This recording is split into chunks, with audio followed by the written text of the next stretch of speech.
اسلام آباد high court میں justice اعجاز اسحاق کی عدالت سے توہین عدالت کیس بغیر رضامندی لارجر بینچ منتقل کرنے کے خلاف کیس۔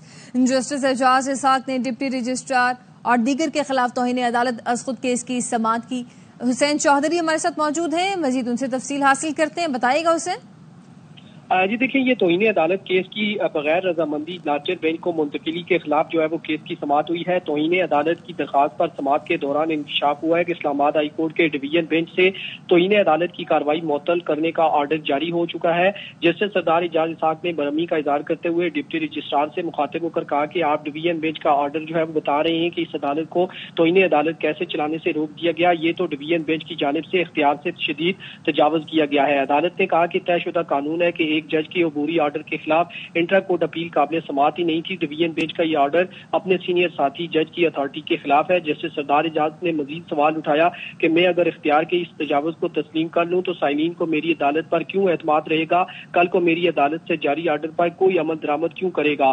عدالت نے مزید کہا کہ ایک بات واضح کر دوں کہ مجھے اکیلے اس کمرے میں بیٹھ کر دکھاوا کرنا پڑا کہ سامنے لوگ بیٹھے ہیں، پھر بھی آرڈر لکھوں گا۔ ساتھ ساتھ عدالت نے یہ بھی پوچھا کہ آپ نے انٹرا کورٹ اپیل دائر کرنے والی بات عدالت سے کیوں چھپائی۔ ساتھ ساتھ یہ بھی کہا کہ انہوں نے آپ کو سنا اور سمجھ لیا کہ میں غلط ہوں اور مجھے قانون آتا ہی نہیں ہے۔ مزید عدالتی ریمارک کے ساتھ عدالت نے کیس کی مزید سماعت 12 جون تک ملتوی کر دی ہے۔ جی بہت شکریہ حسین۔